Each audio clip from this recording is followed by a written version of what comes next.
40 anni dormo ancora con mia madre.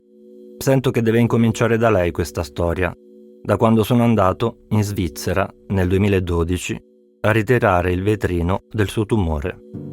All'epoca non ero ancora impazzito del tutto. Nel piazzale dell'Eox sommerso di neve vecchia, sotto un cartello che vietava di fumare all'aperto, ho deciso di aumentarmi da solo il dosaggio dell'antidepressivo che prendevo da 8 anni.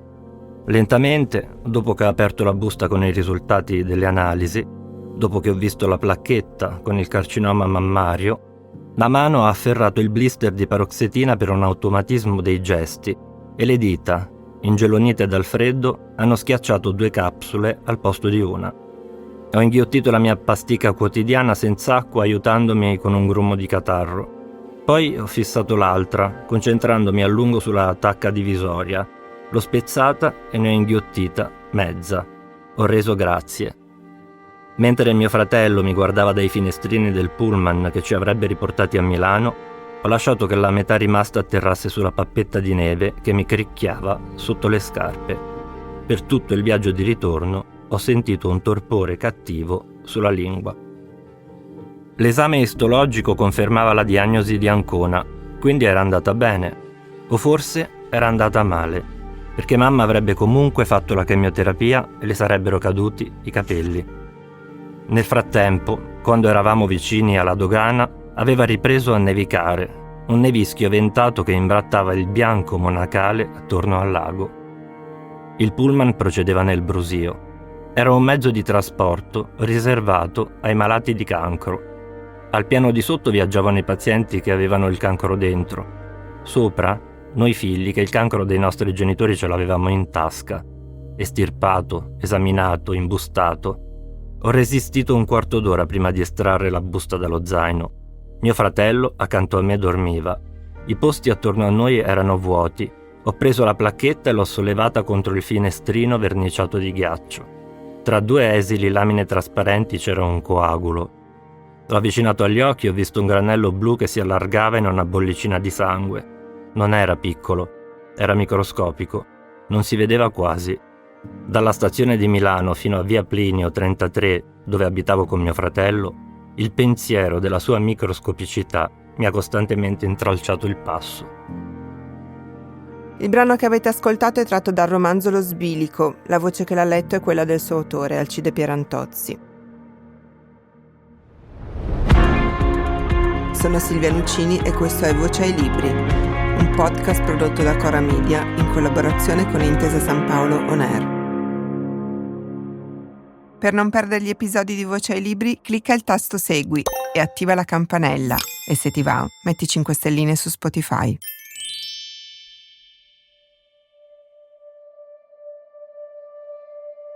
Non è facile raccontare questo romanzo e a tratti non è nemmeno facile leggerlo, perché è una storia in cui c'è molta sofferenza.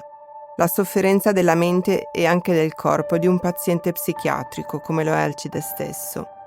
Ma questa difficoltà emotiva, che si manifesta di fronte al racconto delle allucinazioni, dei dolori e delle ingiustizie che il protagonista vive, è, mi viene da dire, sanata da una scrittura perfetta e dalla sensazione di stare leggendo un libro che ha un senso importante, un senso per noi come persone. Lo sbilico, come scrive l'autore nelle note, è il diario di bordo della malattia. Una malattia che dà le sue prime avvisaglie nell'infanzia, con una depressione che si innesta su una forma di autismo lieve. L'ultima diagnosi parla di bipolarismo tenuto sotto controllo da molti farmaci. Alcide, partirei dal nome letterario e molto bello che tu hai scelto di dare alla tua malattia, che è lo sbilico, appunto. Al di là delle cartelle cliniche, che cos'è per te lo sbilico? Ma per me lo sbilico è quella condizione che non ha una narrazione in molti libri, un po' a metà tra l'idea che le persone generalmente hanno del matto, cioè che sfascia tutto, o che dà molti problemi, o che appunto arriva a compiere gesti eclatanti, e invece chi magari ha una semplice trauma dovuto a un momento della vita, ma questo non ha a che fare con una condizione di disagio psichico permanente. In mezzo a questi 2 estremi c'è un mondo, è il mondo di chi in realtà è molto più vicino alla seconda categoria, cioè a quella di chi sta davvero per esplodere o sta malissimo, cioè c'è un mondo di chi sta per buttarsi dalla finestra, però chiude la finestra e va al lavoro. E quello è lo sbilico, quella era la zona che dovevo, secondo me, raccontare, cioè mostrare le mie fragilità e i miei fallimenti, anche il mio rapporto con la scrittura stessa e la complessità che richiede, no? Per come funziona il mio cervello. E lo sbilico penso sia questo, no? Cioè, cosa vuol dire trovarsi in una condizione da cui le cose potrebbero non tornare come prima o potrebbero finire da un momento all'altro? Cosa vuol dire trovarsi in una condizione in cui non necessariamente c'è la retorica della guarigione e del farcela e del lasciarsi dietro le spalle un'esperienza negativa? Purtroppo questo la malattia psichiatrica è l'unica promessa che non può fare. Non ti può dire guarirai, perché non è così, perché si può tenere sotto controllo con dei farmaci, ma gli scompensi chimici sono tanti e soprattutto, insomma, sono abbastanza intelligente da sapere che se alla mia età prendo così tante medicine e so che per ciascuna di loro gli effetti collaterali da sospensione sarebbero quasi equiparabili a quelli di una droga pesante, e quindi so benissimo che le cose non potranno andare meglio, anche perché ti faccio un esempio molto attuale. Nonostante io riceva molti complimenti per il libro, che piace, il mio umore non ne riceve nessun tipo di giovamento, anzi mi mette in uno stato di profonda ansia e mi getta anche in un senso di responsabilità, perché per me questo non è un'opera letteraria, per me è un libro che deve dire certe cose a certe persone che vivono quella condizione, quindi deve avere anche il racconto di una sintomatologia, che ovviamente non è una sintomatologia in cui tutti possono identificarsi, perché non tutti si trovano in quella condizione, però sono molti. E la scrittura non è terapeutica, non riesce a salvarmi in questo senso, anzi rischia di rappresentare uno dei problemi centrali. Poco più di un anno fa, e me lo ricordo molto bene, hai scritto un pezzo su Lucy che si intitolava Fare palestra per non impazzire, in cui iniziavi a raccontare della tua malattia. Diciamo che lì hai gettato il seme di quello che poi sarebbe diventato il libro. Perché allora hai deciso di scrivere e poi di continuare a farlo nel libro? E una domanda banale però, è stato difficile farlo? Allora sì, perché diciamo che è successo tutto molto per caso, no? L'anno scorso, in questi giorni, la rivista Lucy mi chiede un pezzo sul corpo, sulla palestra, perché era l'argomento del mese. Però per parlare dello sport, non so perché io ho fatto questa controproposta a loro, dicendo voglio raccontarvi che prendo tutte queste medicine. In quel pezzo è accaduto qualcosa, perché io stavo malissimo e si sente questo mentre lo scrivevo. In quell'articolo emergevano già in nuce delle cose che poi sono diventate centrali nel libro: un certo uso della lingua, un certo rapporto costante con la tradizione poetica, un giocare con la poesia legandola al corpo, anche una sorta di grande omaggio a quella che è, ma in quel momento era in particolar modo l'ossessione per David Foster Wallace, che aveva questi temi, no? All'ombra del quale ho scritto, no? Poi il libro. Poi cosa è successo? Che sono arrivati degli editori, Einaudi per primo, dicendomi se volevo provare a scrivere un libro, e mi sono gettato per 3 mesi dentro questa cosa ed è stato molto difficile, al punto tale che, un po' brutto da dire, ma la verità è, visto che il libro comunque racconta una verità costante, lo dico, scriverlo mi ha fatto male a tal punto che la terapia che faccio adesso è aumentata rispetto a quella che racconto nel libro. E forse alcuni momenti di dolore davvero fra i più agghiaccianti della mia vita li ho vissuti subito dopo averlo scritto, perché anche se apparentemente uno quando scrive crede di aver già metabolizzato alcuni temi, poi non è così. Il parlarne li risveglia, Tant'è vero che poi io a un certo punto mi sono trovato anche a fare questa sorta di artificio, no?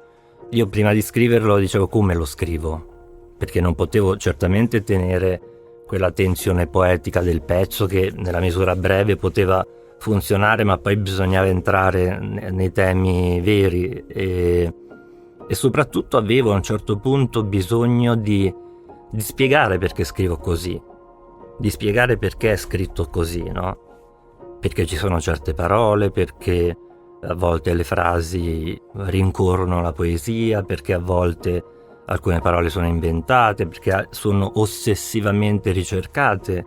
Anche qui bisognerebbe entrare dentro il modo di funzionare del mio cervello, no? E quindi molte di queste parole è vero che mi rimbombano dentro, cioè non è che io me le vado a cercare di volta in volta, no? Quindi fanno parte di una lunghissima sedimentazione e di un modo stranissimo che ha il mio cervello di leggere e di scrivere, no? Che si appoggia a queste parole, che si appoggia a certi costrutti di frasi che vado a cercarmi nella poesia, nella tradizione. E quindi a un certo punto ho detto sì, ma non diciamo le cose fino in fondo, no? Perché le uso? Le uso perché forse fanno parte anche loro del mio modo di funzionare, no? Qui siamo più nello spettro autistico, nel senso che per me riempire una pagina non è facile, a meno che io non abbia una di queste parole che mi faccia da perno, no? Io non parto mai dall'immagine, no? Proprio perché le parole rappresentano la guarigione, sì, in certi casi, perché riescono con esattezza a farmi risolvere alcuni problemi intrusivi, se trovo quelle giuste, ma trovare quelle giuste non è facile perché, ecco, non è che le puoi trovare sui vocabolari in realtà, perché non è che se tu vuoi scrivere una certa cosa e prendi il dizionario dei sinonimi, ti viene la parola giusta. La sedimentazione deve essere molto più lunga e qui si entra appunto nell'autismo, perché per scrivere una certa sfumatura di un problema anche molto concreto, come può essere ad esempio quello dell'impotenza di cui si parla nel libro, io la parola vado a cercarmela in Brancati o in chi quel tema l'ha affrontato e so che devo leggerlo tutto per trovarne una di parola. È chiaro che io questo lavoro non è che l'ho fatto sempre, ho potuto farlo stavolta perché ho voluto mostrare anche come funziona, no? Come funziona la testa e come prova a salvarsi in tutto questo, quindi raccontando anche questo rapporto stranissimo, molto confuso fra lo spettro autistico e il disagio psichico, che non vanno di pari passo perché l'autismo non è una malattia e non è neanche così facilmente gerarchizzabile, non si può dire questo è un autistico grave, questo no, perché in realtà io posso essere grave in certe crisi molto più di altri e io ho avuto la grande fortuna di essere messo nelle condizioni di potermi esprimere, cosa che generalmente a chi ha problemi di questo tipo non viene permesso, come a scuola. Quando io andavo alle elementari c'era una mia cara amica che ai tempi definivano un'autistica di quelle pesanti, no? Che molto più grande, però faceva ancora le medie per stare insomma a scuola e aveva crisi continue, poi in un contesto di campagna. Bastava che io le dicessi 12 giugno 1630 e lei mi diceva martedì, ma riusciva ad arrivare fino all'anno 1000. Tu dicevi, mi dici che giorno sarà il 2 marzo del 3041? All'istante, no? Allora quello mi fa riflettere oggi, no? Perché autismo grave, ma no, l'avessero messa nella Silicon Valley in certe condizioni avrebbe fatto cose incredibili. E questa è una cosa che bisogna dire, perché non è che io sono, come si diceva una volta, l'Asperger, cioè il genietto che scrive il libro e quindi, come dire, è in una posizione superiore rispetto a chi non è assolutamente così. Quando io non sono stato messo nelle condizioni di esprimermi, ad esempio a scuola, io non avevo la capacità di fare niente. E questo credo che sia importante del libro, no? Non il libro in sé, ma sia importante far capire che se comunque sono riuscito, con molto aiuto, ad arrivare dall'inizio alla fine, è perché sono stato messo in certe condizioni e quindi ho potuto esprimermi al meglio. E, Se non fosse stato così sarei crollato, mi sarei bloccato. L'aiuto degli altri è fondamentale, no? È come la questione del sostegno nelle scuole, no? Quando uno dice se io do un aiuto maggiore a una persona rispetto a un'altra, quell'aiuto non è corretto nei confronti degli altri studenti, no? Si fanno spesso in provincia soprattutto questi discorsi, soprattutto ora che c'è, come dire, una generazione di insegnanti vecchio stampo che regge e che non può credere a molte forme di neurodivergenza, perché altrimenti dovrebbe rivedere la crudeltà con cui ha agito negli anni passati, e quindi questo li porta a negare, li porta a sottovalutare, senza capire che sarebbe come avere 2 geni della matematica al primo banco, anzi all'ultimo, con una lavagna davanti di equazioni, dove il genio non ha gli occhiali ed è miope e vince l'altro perché lui non ha gli occhiali. Sarebbe un aiuto di troppo mettergli gli occhiali e non sarebbe giusto. Ecco, questo è molto difficile da far capire, come la neurodivergenza, i disagi psichici indipendenti da questo o che ne derivano, non sono innanzitutto un di meno. La follia non è un di meno, non è un qualcosa in meno, è un qualcosa in più. La malattia è un qualcosa in più. Questo è chiaro a chiunque, e chiunque sa che il corpo che è stato malato e l'anima che è stata malata è in una posizione di superiorità rispetto a chi non ha vissuto un'esperienza simile. Gli altri devono far sì che le persone che si trovano in certe condizioni possano dare il meglio, e quindi questo è un lavoro molto lento, molto delicato, però è uno dei motivi per cui poi ho voluto scriverlo. Tu abbastanza all'inizio del libro fai una distinzione molto importante tra disabilità psichica e intellettiva. Dici, io ho quello che ho, ma scrivo libri, scrivo articoli. E questa tua capacità, che è appunto intellettiva, crea un'aspettativa negli altri. Scrivi, gli altri pretendono dalla mia intelligenza uno sforzo per contenere la mia follia. E questa è un'altra cosa che non si sa, cioè questa distinzione non è molto chiara. Che sensazioni ti danno queste aspettative?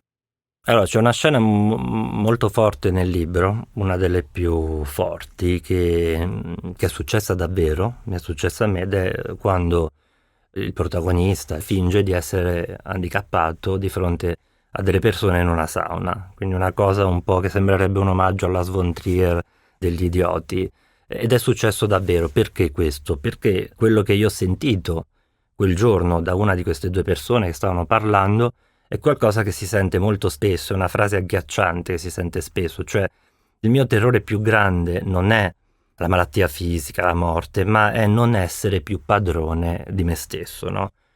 Questa è una frase, a parte di un grande razzismo, è soprattutto sbagliata, perché essere padroni di se stessi fino a che punto? Come si può credere che la convinzione di essere sani in carriera, sportivi eccetera, o come vivono tante persone, non sia a sua volta un'incapacità di essere padroni di se stessi, perché noi dovremmo essere padroni rispetto a quello che vogliamo davvero, altrimenti non lo siamo.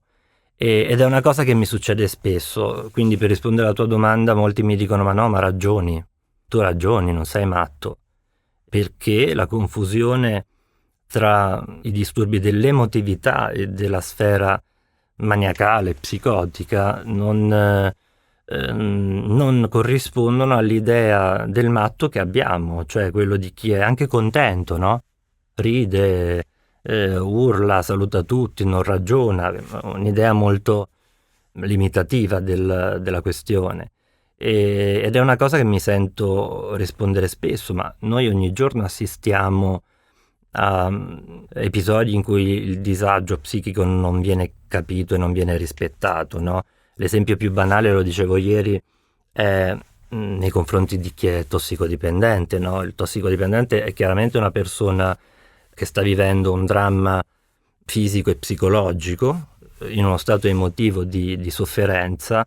È evidentemente una persona che non è arrivata a fare certi abusi perché è un vizioso, uno che vuole divertirsi, quindi al pari di chiunque altro abbia una malattia, ma continua ad esserci questa retorica del tossico come male, no? Da abbandonare, marginare, è più facile abbandonare e sbarazzarsi di qualcuno che non cita Nietzsche o che non si fa capire, no?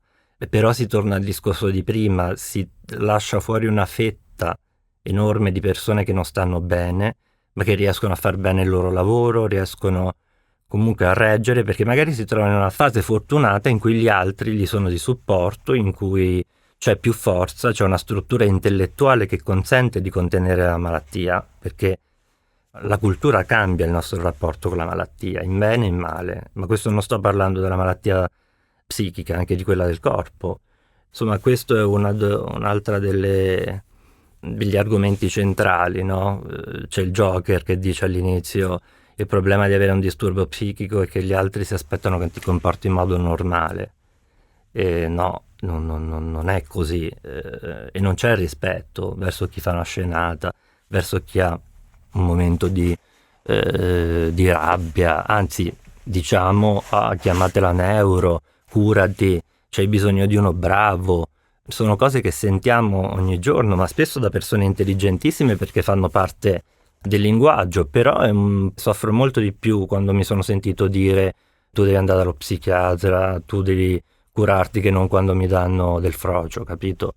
E quindi bisogna un attimo capire, perché ci sono tante sensibilità diverse e questa è la ragione poi per cui diverse persone mi scrivono, no? Loro cercano delle risposte, come le cercavo io scrivendolo, perché io non sono un medico. Quando io scrivo questo farmaco mi fa questo, io mi aspetto che sia il medico a venire da me a dirmi: no, guarda che secondo me è quell'altro che te lo fa. È molto utilitaristico è stato per me scrivere questo libro. E io dicevo sempre a mia mamma mentre lo scrivevo che stavo male, dicevo: ti immagini qualcuno, un altro psichiatra, dei grandi psichiatri lo leggono e mi dicono: vieni, ti faccio fare questa cura, così stai meglio. Quindi l'ho sempre vissuto un po' in quest'ottica, non avendo, come dire, pretese di scrittore, ma anche perché avere pretese di scrittore mi farebbe molto male, perché mi sentirei, come mi sto sentendo in questi giorni, responsabile per alcune persone, per alcune situazioni, e quindi questo mi getta ancora di più nel panico, insomma, perciò spero che alcune cose possano servire nel concreto. L'hai citata all'inizio e l'hai citata ora, tua madre, che c'è moltissimo in questo libro, che è una donna che è sopravvissuta a un cancro, come ci hai raccontato, ma soprattutto è sopravvissuta alla morte di un figlio neonato, che è il tuo secondo fratello, che è vissuto pochissimo dopo la nascita. Tu sei stato investito completamente da quel dolore, dalla sua violenza e dalla follia che si è portato dietro. Tanto da scrivere: sono il prodotto fisico di una sofferenza più forte della mia, una sofferenza così intensa da essersi attuata o forse suicidata nella mia carne. Per tutto il romanzo mi sono chiesta che cosa ha pensato questa donna quando ha letto il libro.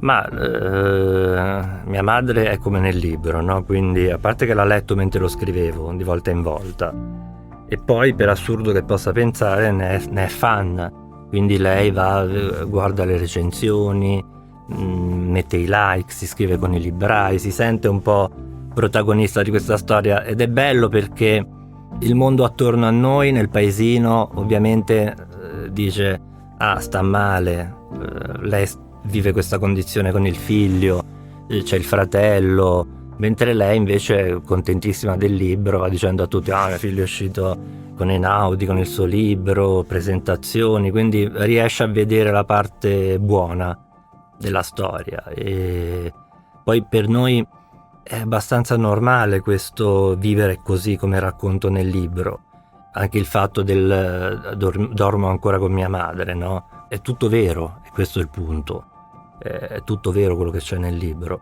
e quindi si sente un po' come la protagonista di una storia, perché in fondo è il personaggio centrale dopo il protagonista. Però tutto quello che racconto l'ha vissuto realmente, ma anche di più. E la storia, diciamo, della vita di mia madre, di quello che ha vissuto prima o poi avrei dovuto raccontarla e forse dovevo aspettare di incrociarla con la mia, anche la sua malattia e quello che ha rappresentato a livello psichico, perché la malattia in sé si è risolta benissimo, lei è guarita sin da subito, non ha avuto recidive, sono passati 13 anni, però qualcosa in quel momento è successo. Diciamo che ho preso atto della più evidente delle cose per gli altri, cioè che io non ero autosufficiente in tutto e non sempre, o che comunque potevo esserlo con delle cadute che mi impedivano di funzionare, quindi trovandomi da solo mi mettevo in grande pericolo.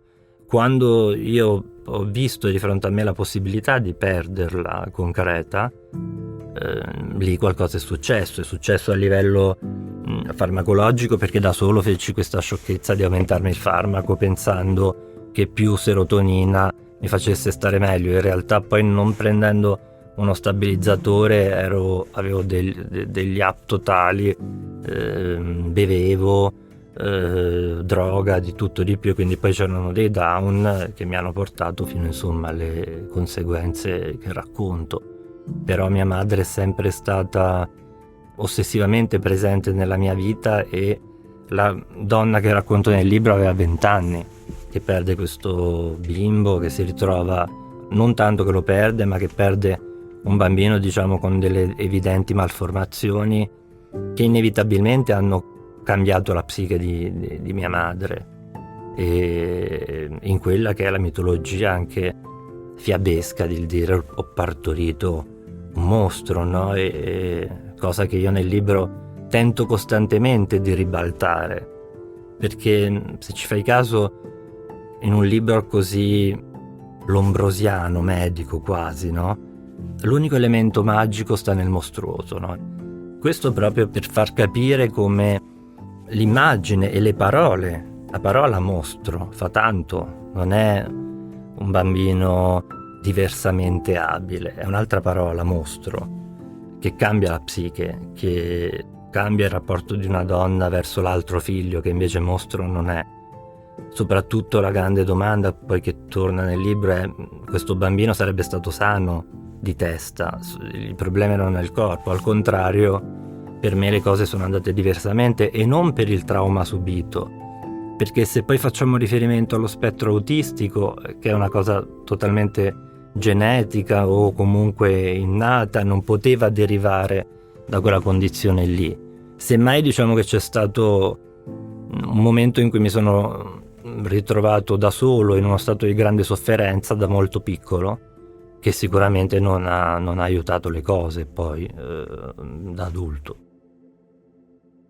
A un certo punto nel libro scopri che a tua madre è stato prescritto uno psicofarmaco e mi sembra di cogliere una specie di dispiacere in questa tua scoperta. Non so se interpreto correttamente. Tu che di farmaci ne prendi e ne hai cambiati tantissimi. Nel libro sono quasi un personaggio i farmaci. Che rapporto hai con queste medicine che in fondo ti salvano la vita? Beh, per accettarlo ci ho messo tanto.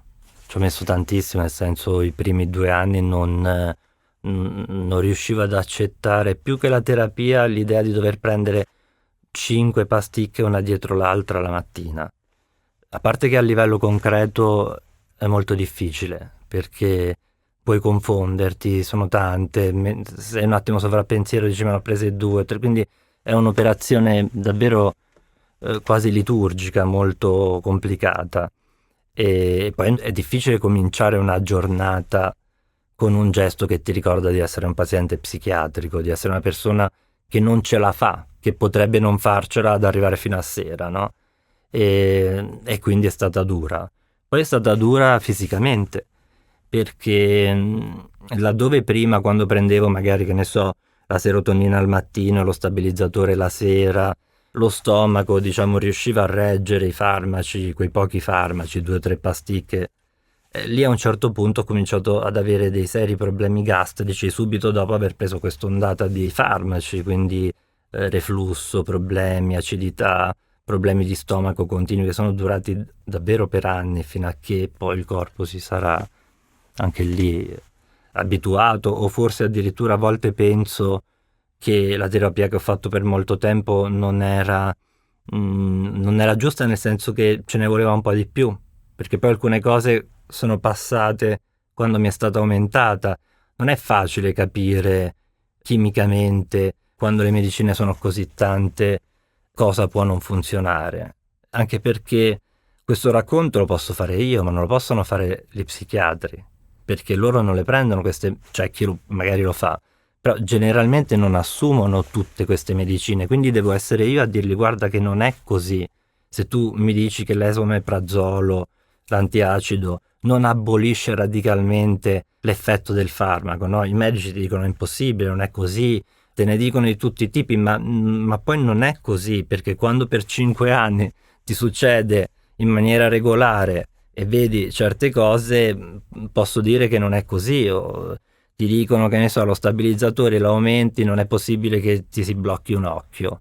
Ma se ogni volta che accade l'occhio si blocca e poi leggi sul bugiardino che la prima cosa che può succedere è che ti si blocca un occhio, cioè è molto complesso, anche perché poi i medici, il medico di famiglia, diciamo, non sa spesso come comportarsi con chi prende tanti psicofarmaci, perché non ne conosce, soprattutto di quelli di ultimissima generazione, gli effetti collaterali e le interazioni.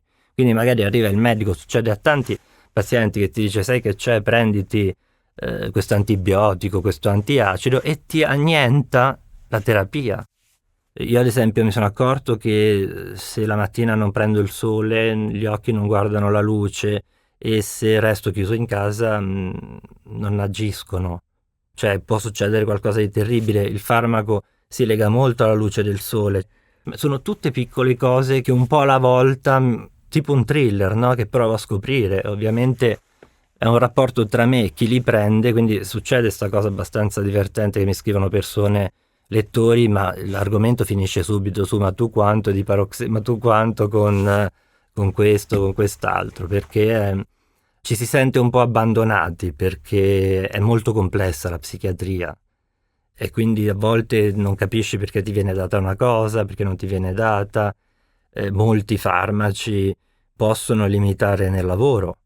Io ad esempio ho avuto dei grossi problemi con gli antipsicotici, perché tendenzialmente sarebbe il farmaco più adatto per le cose che ho, ma mentre lo stabilizzatore non mi fa andare nessun né giù, mi tiene una situazione abbastanza sopportabile, l'antipsicotico mi abolirebbe ogni processo creativo e sarebbe difficile, e ho fatto a un certo punto questa scelta di non prenderlo, prendendo di tutto di più, quindi alla fine è più o meno la stessa cosa. Però ecco, non tutti accettano anche la terapia che gli viene data, e non tutte le terapie sono equiparabili. C'è gente che prende il litio, molti psichiatri che invece non lo vogliono più, quindi sai, bisogna trovare il proprio stato, diciamo, di possibilità di sopravvivenza e rimanere lì, andando un po' per tentativi. Questo è un romanzo sulla testa, ma anche tantissimo sul corpo. Il corpo massacrato in palestra, il corpo che non prova più piacere. Leggendoti mi domandavo se il tuo corpo in qualche modo facesse da contrappeso alla tua testa, oppure se quello che stavo leggendo mi diceva chiaramente che non ci può essere nessuna distinzione tra le due cose. Beh, non c'è secondo me, perché la malattia psichica la senti sul corpo, a cominciare dall'ansia, no? È corpo, è solo corpo, è la cosiddetta tachipsichia, no? Cioè la quantità di pensieri veloce come la tachicardia che non riesce a controllare, ha a che vedere con il corpo, i neuroni, i neurotrasmettitori del cervello, tutto è corpo. E la prima cosa che mi è venuta in mente a proposito del corpo, quando ho cominciato a prendere più farmaci, siccome sudavo tantissimo di notte, ogni notte dovevo alzarmi, cambiare le lenzuola 2-3 volte, sudavo e a un certo punto mi sudava la fronte, mi andava il sudore sugli occhi, vado da Decathlon per comprarmi una di quelle fascette da tennisti e mi ricordo di David Foster Wallace e allora capisco, dico ecco perché ce l'aveva sempre, perché con le medicine che prendeva sudava sicuramente dalla mattina alla sera. Quindi Wallace racconta sostanzialmente quasi solo il corpo, soprattutto in tutta la prima parte Infinite Jest, sul sudore, l'ho studiato tutto da lui, il modo che ha di raccontare gli odori, la sofferenza fisica, la testa che si impunta, i tremori, è tutto fisico, non si poteva evitare quella cosa lì. Poi la domanda vera è: non saprò mai se quello che di fisico sento appartiene, diciamo, al disturbo o se appartiene alla terapia e ai suoi effetti collaterali. Perché i medici dicono sempre questa cosa, dicono: se la terapia è fatta bene, gli effetti collaterali non ci devono essere. Ma arrivare a pensare che una terapia sia fatta bene ci vuole anche tanto coraggio, tant'è vero che ormai è difficile che un grande psichiatra si permetta di dare una diagnosi specifica, di dare un nome specifico. È molto difficile, lo trovi più in provincia, più perché a me al San Raffaele la prima cosa che mi dissero quando ho fatto la prima visita fu: io non ho una macchina, una TAC da farti al cervello per vedere se c'è cos'hai, quindi non diamo nomi. Prima cosa per quanto riguarda la questione psichiatrica. Per quanto riguarda il cosiddetto spettro autistico, addirittura non rappresenta neanche un problema, nel senso che quello è un modo che hai tu di funzionare, il problema è degli altri. Questo per dire che la medicina stessa è molto cauta nel dare nomi e tu spesso capisci cos'hai proprio perché fai una certa terapia. Quando comincia a funzionare dici ok. Anche il modo di dirlo deve avere un suo cerimoniale, diciamo. Non è che tu vai da un medico e dice: ah, tu sei schizofrenico, così sarebbe molto grave. E quindi anche il modo di comunicare lentamente al paziente quello che potrebbe avere o no fa parte di una buona condotta. C'è una parte bellissima e dolorosa sulla tua infanzia, sulla tua nonna contadina che uccideva e scuoiava animali e ti diceva non fare il mongoloide quando tu ripetevi ossessivamente Didin e battevi i polsi. Perché stavi bene con lei? Perché sia per il contesto in cui lei si trovava, a pochi chilometri da casa mia, con questa fattoria piena di animali, ma soprattutto perché credo che mia nonna mi avesse capito. Credo avesse capito il grado di sofferenza, forse perché capiva mia madre, e quindi mi permetteva tutta una serie di stranezze in realtà. Ogni tanto mi diceva questa cosa, mi diceva: guarda che se fai così, mai gli è passato per la testa che potesse esserci un problema, no? Se fai così ti dicono che non sei normale, se non vai al mare con gli amici dopo dicono che non sei normale. A volte sentivo i miei nonni che parlavano tra loro e tipo mio nonno diceva: ma c'è qualcosa che non va in lui. Sai, in quei momenti non hai una reale coscienza di chi si è a quell'età, da bambini. Sicuramente io ero consapevole del fatto, e lo sono sempre stato sin da piccolo, che le altre persone non avevano il grado di sofferenza che avevo io. E lo percepivo, lo capivo, come lo capisco adesso, no? Costantemente vedo la felicità degli altri e non la capisco. Anche se a volte succede anche a me di essere magari felice. E il luogo di mia nonna era il luogo della magia, era il luogo della fuga anche da mia madre. E lei era la madre di mia madre, no? Quindi credo che quello che poi mia nonna ha fatto per me, starmi così accanto e legarsi così tanto a me, sia avvenuto anche perché doveva compensare mia madre, che non poteva esserci in un certo modo in quel momento lì, e quindi è stato un legame magico. Poi mia nonna, vabbè, aveva la terza elementare, non veniva da un paesino abruzzese, era una donna molto solare, era una donna piena di energia, per cui ogni problema era risolvibile. Viveva un dolore fisico enorme perché aveva una patologia stranissima, una sacca di liquido vicino al midollo osseo che le provocava degli atroci dolori, ma non era una malattia mortale, insomma, e quindi ha sofferto tutta la vita piena di morfina e c'ero io con questo mio dolore nella testa e lei con questo suo dolore nel corpo.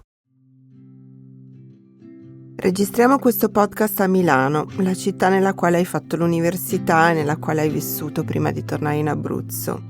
Ci sono delle pagine del libro in cui racconti che tu in certi momenti Milano non la vuoi proprio letteralmente vedere, non metti le lenti, metti gli occhiali da sole, ma dici anche ci sarà sempre via Plinio 33, che è l'indirizzo della tua vecchia casa dove vivevi con tuo fratello. Com'è adesso per te venire a Milano? Non la voglio più vedere perché mi manca troppo, in quel senso. Io non ho accettato il ritorno giù, non l'ho accettato, non lo accetto, per me casa mia era Milano, è la città che mi ha consentito di arrivare a questo. Io di questo sono pressoché convinto, non avrei mai fatto lo scrittore, non avrei mai trovato una certa forza senza Milano. Perché Milano è una città che ti consente di fare, soprattutto poi negli anni in cui sono arrivato io, tutto quello che vuoi, non giudica né la tua provenienza né un'eventuale stranezza. È una città è la città dove aspiro a tornare poi in futuro. Perciò nel libro io la racconto, c'è il momento in cui dico vorrei che tutta Milano entrasse in treno e venisse al posto di San Benedetto del Tronto, scende San Babile e si posizionano, no? Io ho molto amore per i miei luoghi, l'Abruzzo, le Marche, dove sono cresciuto, però è Milano che mi ha salvato, questo è indubbio. Io venivo da una situazione assurda, ero stato bocciato a scuola 2 volte, prima della maturità, ho dovuto fare l'esame da privatista, dentro sta scuola dove erano tutti un po' gli scapestrati di zona, umiliato costantemente, e poi arrivo a Milano, 3 mesi, scrivo il libro, la città mi dice sì, puoi farlo, puoi fare questo, puoi fare quello, puoi fare... Questa è una cosa che fa solo Milano in Italia e mi diverte sta cosa. Io sono la classica persona odiosa che si lamenta di tutto giù da noi dicendo figurati se a Milano potrebbe mai succedere una cosa del genere. Però ecco, il fatto che io lo racconti, che si percepisca che sia stato un po' un dramma perché il luogo in cui tutto è precipitato, non vorrei si pensasse che è stata Milano a farmi precipitare, è il contrario. Mi ha fatto molto male rivedere i miei luoghi, tutto quello che ho lasciato di colpo, e sento di più il fallimento. E quindi in questo senso è successo davvero che sono venuto, mi toglievo le lenti in taxi, andavo fino a Turro, poi ripartivo senza vedere niente. Ma ieri ad esempio avevo l'hotel vicino al Libraccio di Panfilo Castaldi, che è uno dei luoghi della mia anima in cui io sono cresciuto, ne parlo pure nel libro, e la porta dell'albergo era lì davanti, e entrando dentro, passando davanti, vedevo il mio libro all'ingresso e non sono entrato, non ho avuto il coraggio, non sono tornato al bar Picchio dove ho passato la vita, mi hanno scritto, non ho avuto il coraggio, quindi c'è ancora questa cosa. Vorrei finire con una tua frase. Noi matti abbiamo il diritto di inceppare ogni giorno il mondo per metterlo in discussione ai loro occhi. Abbiamo dato voce allo sbilico di Alcide Pierantozzi e Einaudi Editore.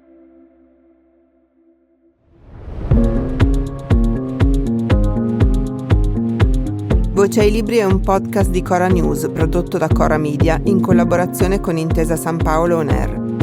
È scritto da Silvia Nuccini, la cura editoriale di Francesca Milano, in redazione Ilaria Ferraresi. Il sound design è a cura di Aurora Ricci. Il project manager è Marco Paltrinieri. Il producer è Alex Peverengo. Coordinamento post-produzione di Matteo Scelsa. I fonici di studio sono Luca Possi e Lucrezia Marcelli.